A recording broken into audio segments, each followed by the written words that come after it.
Hello everyone, this is Arya from Edureka. Today's video is all about interview questions that are asked for cybersecurity personnel. So today's video will be actually divided into two parts. The first part will actually cover all the general questions that are asked for cybersecurity jobs, and the next part will cover the scenario-based questions that are asked in such interviews. Okay, so let's get started. So the first question is, what do you mean by cybersecurity? So as an interviewee, I'd expect that the candidate should first tell me the need for cybersecurity, his views on cybersecurity. So the candidate should be like this. Today's generation lives on the internet, and we general users are almost ignorant as to how those random bits of ones and zeros reach securely to our computer. For a hacker, it's a golden age. With so many access points, public IPs, and constant traffic, and tons of data to exploit, black hat hackers are having one hell of a time exploiting vulnerabilities and creating malicious software for the same. Above that, cyber attacks are evolving by the day.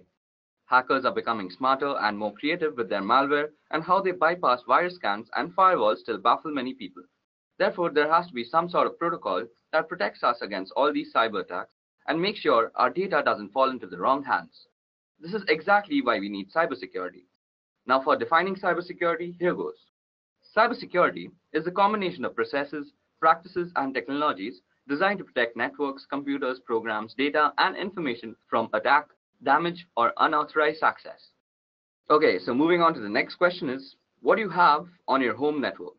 So a home network gives you a test environment for experimentation. Active Directory, domain controller, a dedicated firewall appliance, and a net-attached toaster. As long as you are learning and fiddling with it, that's what matters. I've augmented the router my ISP provided with an Apple AirPort Extreme, which provides better wireless performance to some devices.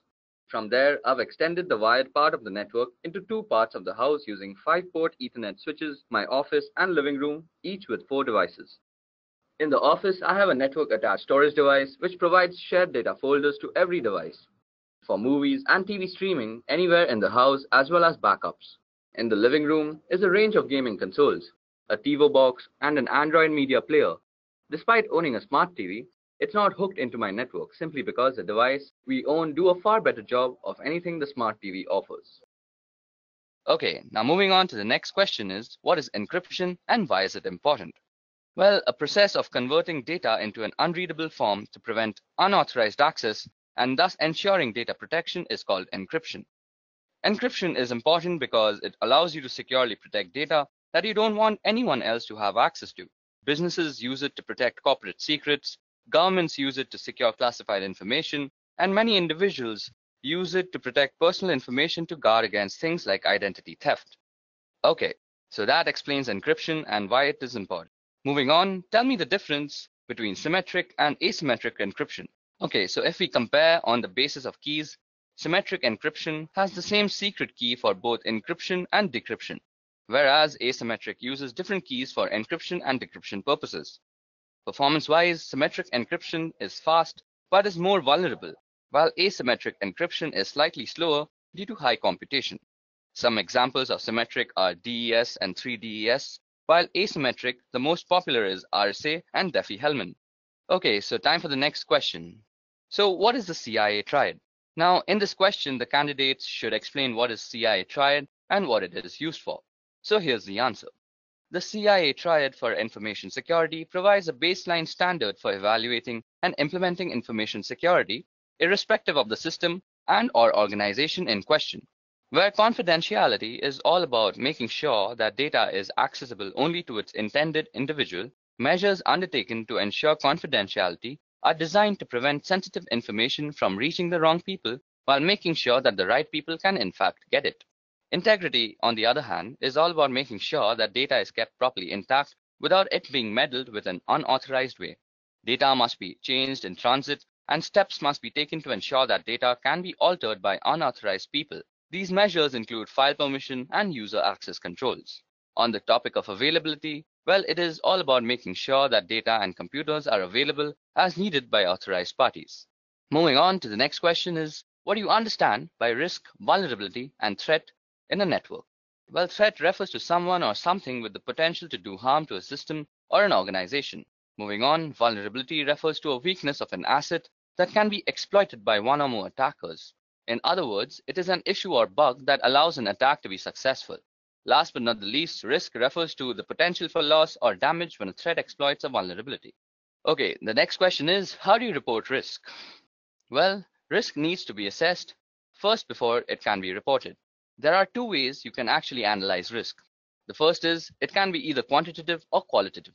This approach is suitable for both technical and business guys. The business guys will see the probable loss in numbers, while the technical guys will monitor and assess the impact and frequency. Now, depending on the audience, the risk can then be reported.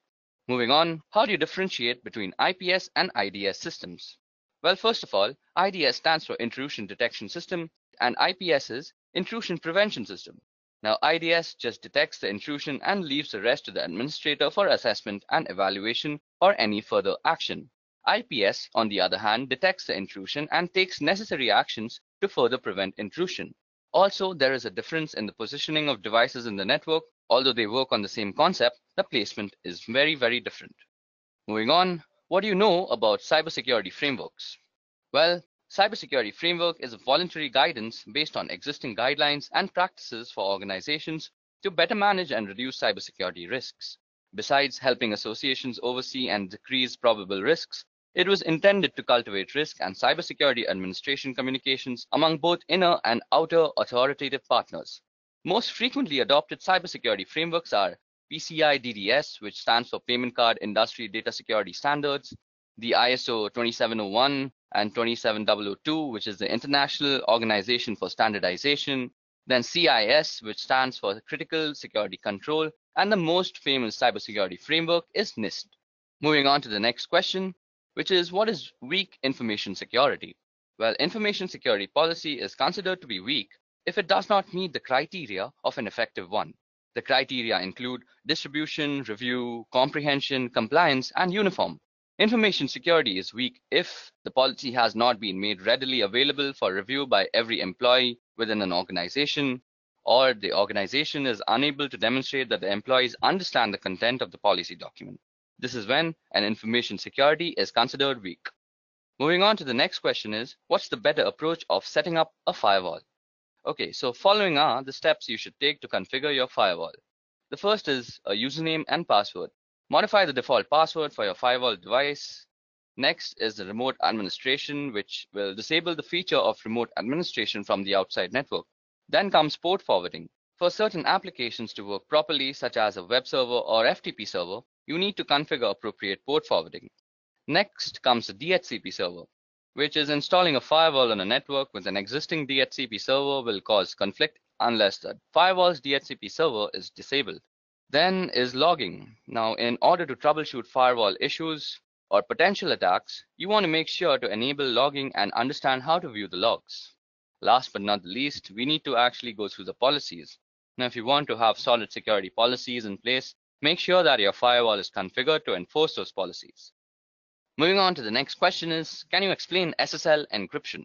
Now, SSL stands for Secure Socket Layer, and it is a protocol which enables safe conversation between two or more parties. It is designed to identify and verify that the person you are talking to on the other end is exactly who they pretend to be. We also have HTTPS, which stands for Hypertext Transfer Protocol Secure, which is actually HTTP combined with SSL, which provides you with a safer browsing experience with encryption. So this is a very tricky question, but SSL wins in terms of security. Moving on, which one is more secure, SSL or TLS? Well, SSL is meant to verify the sender's identity, but it doesn't search for any more hazards than that. SSL can help you track the person you are talking to, but that can also be tricked at times. TLS is another identification tool just like SSL, but it offers better security features. It provides additional protection to the data, and hence SSL and TLS are often used together for better protection. Moving on, what are salted hashes? Well, salt is actually random data. When a properly protected password system receives a new password, it creates a hash value of that password and adds a random salt value. Then the combined value is stored in its database. This helps defend against dictionary attacks and known hash attacks. Example, if someone uses the same password on two different systems and they are being used using the same hashing algorithm, the hash value would be same. However, if someone of the system uses salt with the hashes, the value will be different. Moving on to the next question, which is, how can identity theft be prevented? Okay, so the following steps can be ensured to actually prevent identity theft. First of all, ensure a strong and unique password. Secondly, avoid sharing confidential information online, especially on social media. Third, shop from known and trusted websites only. Fourth, use the latest version of the browsers. Fifth, install advanced malware, spywares, and tools. Next, use specialized security solutions against financial data and always update your system and software. And last but not the least, always protect your social security number. Now moving on to the next question is, how can you prevent a man-in-the-middle attack? Okay, so an MITM attack happens when communication between two parties, that is systems, is intruded or intercepted by an outside entity. This can happen in any form of online communication, such as email, social media, web surfing, etc. Not only they are trying to eavesdrop on your private conversation, they can also target all the information inside your devices, and the outcome could be pretty catastrophic. So the first method to prevent this attack would be to have encryption, preferably public key encryption between both the parties. This way, they both will have an idea with whom they are talking with because of the digital verification. Secondly, to prevent this, it is best to avoid open Wi-Fi networks, and if it is necessary, then use plugins like HTTPS, force TLS, etc. Moving on to the next question, which is, state the differences between encoding, hashing, and encryption. Okay, so the purpose of encoding is to transform data so that it can be properly and safely consumed by a different type of system. That is, example, a binary data being sent over email or viewing special characters on a web page. The goal is not to keep information secret, but rather to ensure it's able to be properly consumed. Examples include ASCII, Unicode, URL encoding, and Base64. Now, the purpose of encryption is to transform data in order to keep it secret from others. Example, sending someone a secret letter that only they should be able to read, or securely sending a password over the internet. Rather than focusing on usability, the goal is to ensure that data cannot be consumed by anyone other than the intended recipients. Examples include AES, Blowfish, and RSA. Now, hashing serves the purpose of ensuring integrity. That is, it makes sure that if something has changed, you know that some change has taken place. Technically, hashing takes arbitrary inputs and produces a fixed length of string. Example are SHA-3, MD5, which is now obsolete, and SHA-256, etc. Now, moving on to the next question, which is, what steps will you take to secure a server?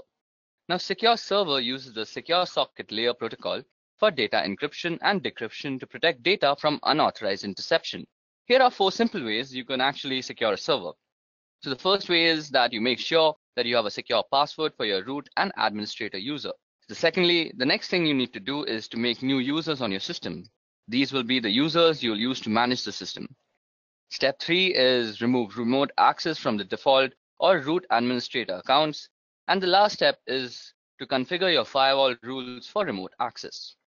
Okay, so the next question is, what is a DDoS attack and how is it mitigated? Okay, so DDoS stands for Distributed Denial of Service. When a network is flooded with large number of requests, which is not recognized to handle, making the server unavailable to the legitimate request senders. DDoS can be mitigated by analyzing and filtering the traffic in the scrubbing centers, and the scrubbing centers are centralized data cleaning stations wherein the traffic to a website is analyzed and malicious traffic is removed. Okay, so the 20th question is, why do you need DNS monitoring? The domain name system allows your website under a certain domain that is easily recognizable, also keeps the information about other domain names. It works like a directory for everything on the internet. Thus, DNS monitoring is very important since you can easily visit a website without actually having to memorize their IP addresses. DNS has an important role in how end users in your enterprise connect to the internet. Inspecting DNS traffic between clients' devices and your local recursive resolver could be revealing a wealth of information for forensic analysis. DNS queries can reveal both botnets and malwares connecting to the CNC server. So this is why DNS monitoring is very essential. Moving on, what is a three-way handshake? The TCP three-way handshake in transmission control protocol is the method used by a device on a network to set up a stable connection over an internet protocol-based network. TCP's three-way handshaking technique is often referred to as the SYN-SYNAC, or more accurately SYN, SYNAC, and ACK because there are 3 messages transmitted by the TCP to negotiate and start a TCP session between 2 computers. Moving on to the next question is, what are black hat hackers, white hat hackers, and gray hat hackers? So like all hackers, black hat hackers usually have extensive knowledge about breaking into computer networks and bypassing security protocols. They are responsible for writing malware, which is a method used to gain access to these systems. Their primary motivation is usually for a personal or financial gain, but they can also be involved in cyber espionages, protests, or perhaps just addicted to the thrill of cybercrime. Now, white hat hackers choose to use their power for good rather than evil. Also known as ethical hackers, white hat hackers can sometimes be paid employees or contractors working for companies as security specialists that attempt to find security holes via hacking. They employ the same method of hacking as black hats, with one exception, that is, they do it with permission from the owners of the system first, which makes the process completely legal. Now there comes grey hat hackers. As in life, they are grey areas that neither black nor white. Grey hat hackers are a blend of both black hat and white hat hackers. Often, grey hat hackers will look for vulnerabilities in a system without the owner's permission or knowledge. If issues are found, they will report them to the owner, sometimes requesting a small fee to fix the issue. Okay, now moving on. How often should you perform patch management? Well, patch manage should be done as soon as it is released. For Windows, once the patch is released, it should be applied to all machines not later than 1 month. Same goes for network devices. We should patch it as soon as it is released. And proper patch management process should be followed too. Question number 24. What do you know about application security? Application security is the practice of improving the security of applications using software, hardware, and other procedural methods. Countermeasures are taken to ensure application security, the most common being an application firewall that limits the execution of files or the handling of data by specific installed programs. Moving on to the next question, which is differentiate between penetration testing and software testing. Now, penetration testing helps identify and address the security vulnerabilities, whereas software testing focuses on functionality of the software and not the security aspect. A good penetration tester truly thinks differently than the other two. They don't care about the proper behaviors of the system or software, and they are crafty, looking for that one small chink of vulnerability that was not mitigated. And software security testers generally have a fair amount of crossover, as they usually know the full details of the system or software, and they know how it's supposed to properly behave when properly used, and they can test for a lot of the common end user misbehaviors. Moving on, when to use traceroute or traceroute. So traceroute is a command which can show you the path a packet of information takes from your computer to the one you specify. It will list all the routers it passes through until it reaches its destination, or fails to and is discarded. In addition to this, it will tell you how long each hop from router to router takes. Now, when you connect to a website, say howtogeek.com, the traffic has to go through several intermediaries before reaching the website. The traffic goes through your local router, your internet service provider's router, onto larger networks, and so on. Okay, so moving on to question number 27, which is tell me something about the common cyber attacks that plague us today. I'm going to be discussing 8 cyber threats. Firstly, it's malware. Now, malware is an all-encompassing term for a variety of cyber threats, including Trojans, viruses, and worms. Malware is simply defined as code with malicious intent that typically steals data or destroys something on your computer. Next is phishing. Now, phishing, often posing as a request for data from a trusted third party, phishing attacks are sent via email and ask users to click on a link and enter their personal data. Phishing emails have gotten much more sophisticated in recent years, making it really difficult for some people to discern a legitimate request for information from a false one. Phishing emails often fall into the same category as spam, but are more harmful than just a simple ad. Next is a password attack, and a password attack is exactly what it sounds like. That is a third party trying to gain access to your system by cracking a user's password, usually using some algorithm like brute force, dictionary attacks, or a software which is a keylogger. Next is a DDoS attack, and a DOS attack focuses on disrupting the service to a network. Attackers send high volumes of data or traffic through the network until the network becomes overloaded and can no longer function. Next is a man-in-the-middle attack. And a man-in-the-middle attack is an attack where somebody is impersonating the endpoints in an online information exchange. For example, if you're a banking online, the man in the middle would communicate with you by impersonating your bank and communicate with the bank by impersonating you. Next is drive-by downloads. And this is a malware which is actually implanted into a legitimate website, and a program is downloaded to the user's system just by visiting the site. It doesn't require any type of action by the user to actually start to trigger the download. Next is malvertising, and malvertising is actually malicious code which is hidden behind advertisements on websites, and it is also downloaded to your system without your knowledge. Last but not the least is rogue software, which is malware that masquerades as legitimate and necessary security software that will keep your system safe. Okay, so moving on to the next question is what are different OSI layers and what is the job of the network layer? Okay, so OSI or Open System Interconnection is a reference model for how applications communicate over a network. A reference model is a conceptual framework for understanding relationships, and the purpose of the OSI reference model is to guide vendors and developers so the digital communication product and software programs they create can interoperate and to facilitate a clear framework that describes the function of a network or telecommunication system. The 7 OSI layers are application layer, presentation layer, session layer, transport layer, network layer, data link layer, and the physical layer. Okay, so the network layer is actually used for controlling the operations of the subnet, and the main job of this layer is to deliver packets from a source to a destination across multiple links. Moving on to the next question, which is how would you reset a password protected BIOS configuration? Now, since BIOS is a pre-boot system, it has its own storage mechanism for its setting and preferences. In the classic scenario, simply popping out the CMOS battery will be enough to have the memory storing these settings lose its power supply, and as a result, it will lose all its setting. Other times, you'll need to use a jumper or a physical switch on the motherboard. Still other times, you'll need to actually remove the memory itself from the device and reprogram it in order to wipe it out. The simplest way by far, however, is if the BIOS has come from the factory with the default password enabled, try the whole word password. Now for question number 30. What is cross-site scripting or XSS? Now XSS refers to client-side code injection attacks wherein an attacker can execute malicious scripts, also commonly referred to as malicious payload, into a legitimate website or web application. XSS is amongst the most rampant of web application vulnerabilities and occurs when a web application makes use of unvalidated or unencoded user input within the output it generates. By leveraging XSS, an attacker would exploit a vulnerability within a website or web application that the victim would visit, essentially using the vulnerable website as a vehicle to deliver a malicious script to the victim's browser. Now, what is data protection in transit versus data protection at rest? So the answer to that is that data in transit or data in motion is data actively moving from one location to another, such as across the internet or through a private network. Data protection in transit is the protection of this data while it's traveling from network to network or being transferred from a local storage device to a cloud storage device. Wherever data is moving, effectively data protection measures for in-transit data are critical as data is often considered less secure while in motion. Now, data at rest is data that is not actively moving from device to device or network to network, such as data stored on a hard drive, laptop, flash drive, or archived/stored in some other way.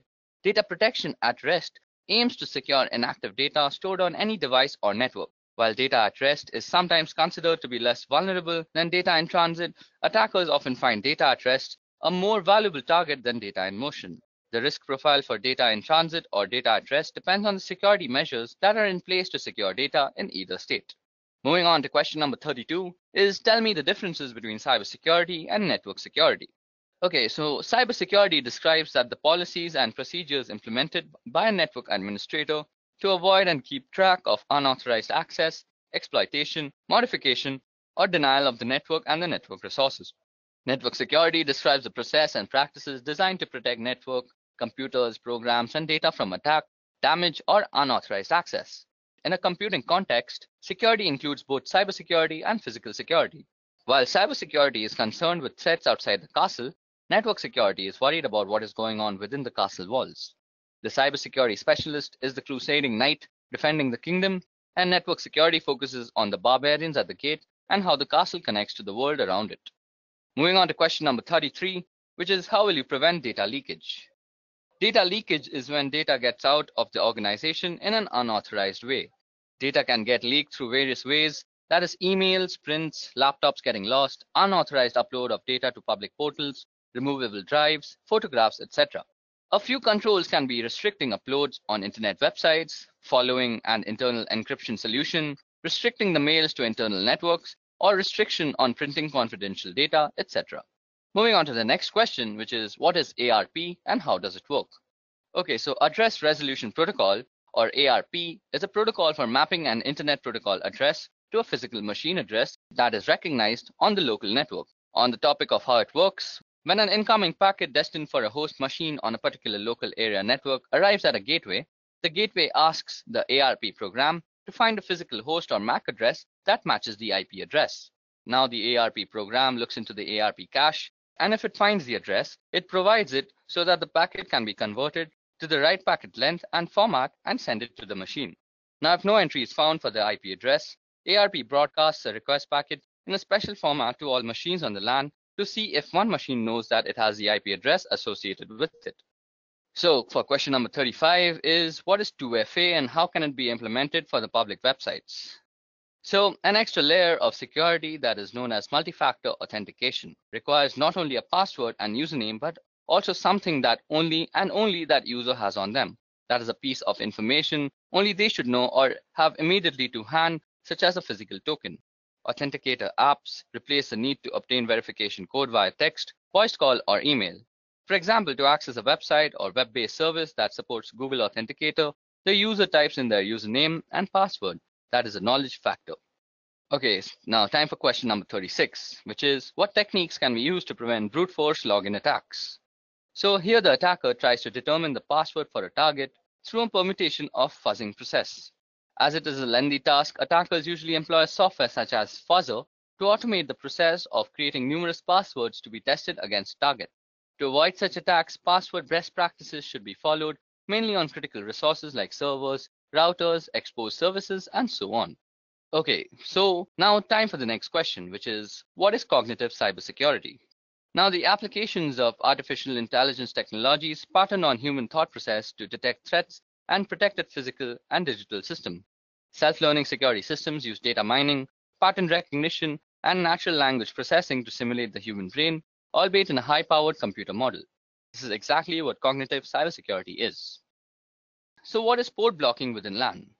Well, restricting the users from accessing a set of services within the local area network is called port blocking. Stopping the source to access the destination node via ports as applications work on the port, so ports are blocked to restrict the access, filling up the security holes in the network infrastructure. Okay, so time for question number 39, which is, what is the difference between VPN and VLAN? Okay, so VPN is related to remote access to the network of a company, while VLAN basically means to logically segregate networks without physically segregating them with various switches. Now, while VPN saves the data from prying eyes while in transit and no one on the net can capture the packets and read the data, VLAN does not involve any encryption technique, but it is only used to slice up your logical network into different sections for the purpose of management and security. Okay, so it's time for question number 40. So the question is, what protocols fall under the TCP/IP internet layer? Okay, so I'll be going through the 5 layers that consist the TCP/IP protocol, and I'll also be listing out the protocols that are inside every layer. So starting with the physical layer, the protocols that reside in the physical layer are the Ethernet IEEE 802.3 and the RS-232 from one of the many protocols. And moving on to the data link layer, we have the PPP protocol, the IEEE 802.2 protocol. Then moving on to the network layer, it's governed by the IP protocol, the ARP protocol, which is basically the address resolution protocol, and the ICMP protocol. Then moving on ahead is the transport layer. Now the transport layer has 2 main protocols, namely the TCP and the UDP protocols. And last but not least, we have the application layer, which is governed by a multiple of protocols, namely NFS, NIS+, DNS, Telnet, FTP, RIP, SNMP, and various other protocols as such. Okay, so that brings us to the end of the general interview questions that might be asked in any cybersecurity interview. Now moving on to the scenario-based questions. So first, I'll be reading out the scenario, and then I'll ask the questions regarding the scenario 2.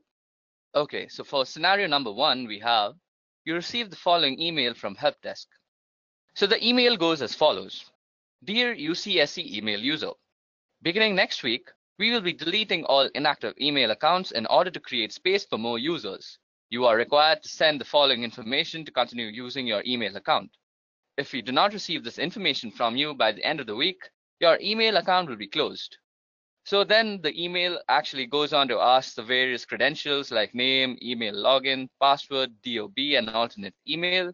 And then it says, please contact the webmail team with any questions, and thank you for your immediate attention. So in such a scenario, what do you do and justify your actions for doing so? Okay, so this email is a classic example of phishing trying to trick you into biting. The justification is the generalized way of addressing the receiver which is used in mass spam mails. Above that, a corporate company will never ask personal details on mail. They want your information, so don't respond to the mail, instant message, text, phone calls, etc. asking you for your password or other private information. You should never disclose your password to anyone, even if they say they work for the UCSC, ITS, or any other campus organization. Moving on to the next scenario, which is a friend sends an electronic Hallmark greeting card to your work email. You need to click on the attachment to see the card. What do you do and justify your actions? Well, this one has 4 big risks. Firstly, some attachments contain viruses or other malicious programs. So just in general, it's risky to open unknown or unsolicited attachments. Secondly, also in some cases, just clicking on a malicious link can infect a computer.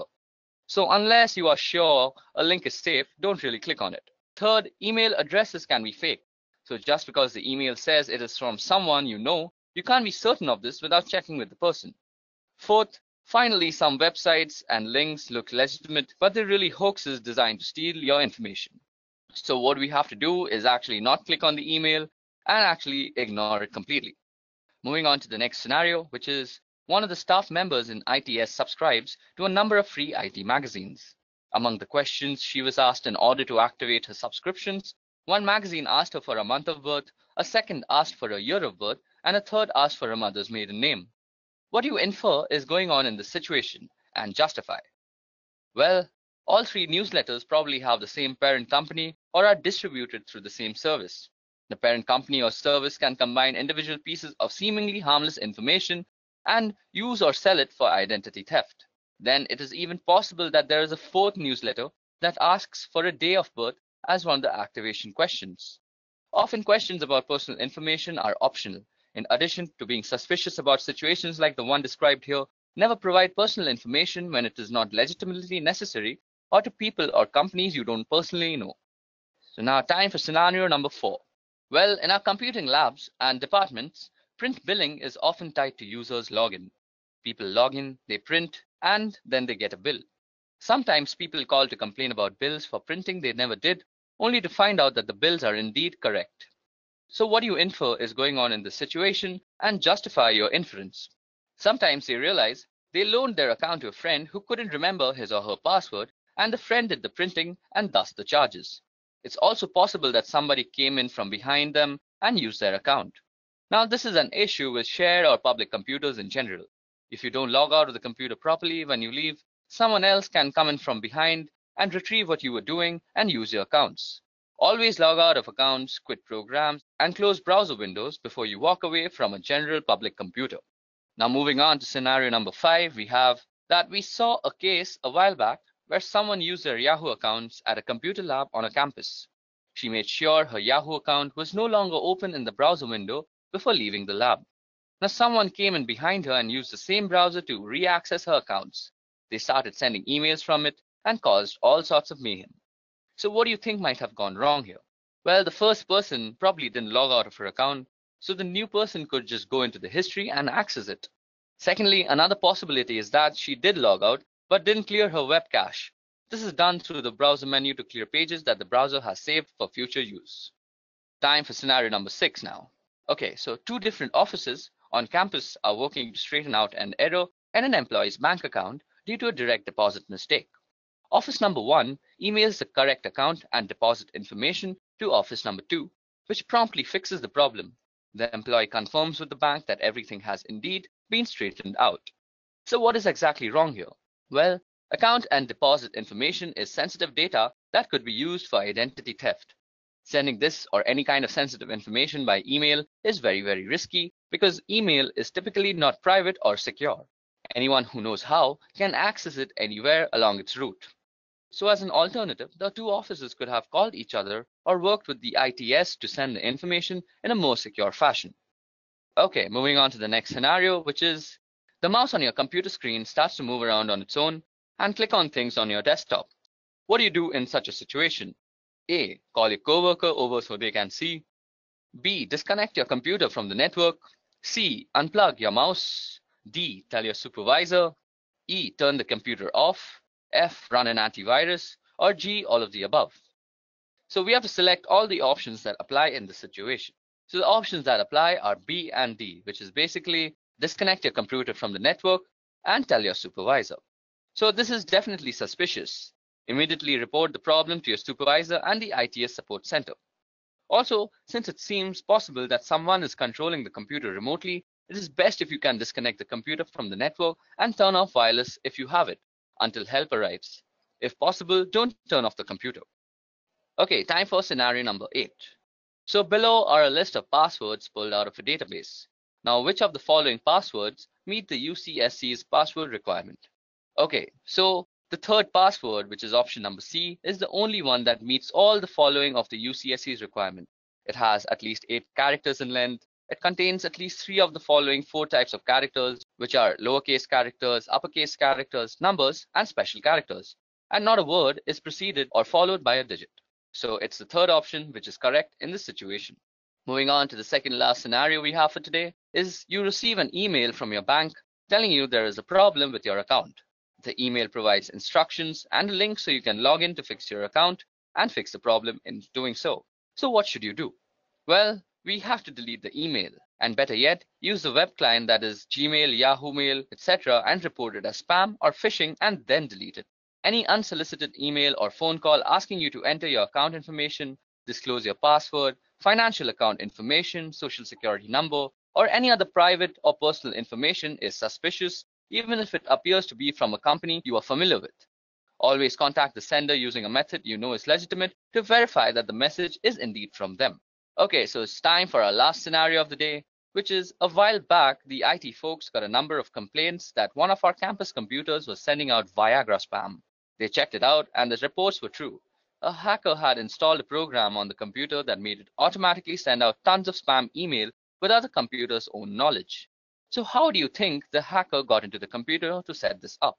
Well, this was actually the result of a hacked password. Using passwords that can be easily guessed and protecting your password by not sharing them or writing them down can help to prevent this. Passwords should be at least 8 characters in length and use a mixture of uppercase, lowercase letters, and numbers and symbols. Even though in this case it was a hacked password, other things could possibly lead to this are that out-of-date patches and updates, the lack of an antivirus software or an out-of-date antivirus software, or clicking on an unknown link or attachment, or downloading unknown or unsolicited programs onto your computer. Okay guys, so that was it for the session on cybersecurity interview questions. If you all have any questions regarding any of the questions that were discussed here, please put a comment down below. If you all also want the PowerPoint presentation that's shown out here, you all can also comment for that. And if you all want any other cybersecurity related specific interview questions, please do comment for that. I'll make a video on them soon. That's it from me. Goodbye. I hope you have enjoyed listening to this video. Please be kind enough to like it, and you can comment any of your doubts and queries, and we will reply them at the earliest. Do look out for more videos in our playlist and subscribe to Edureka channel to learn more. Happy learning!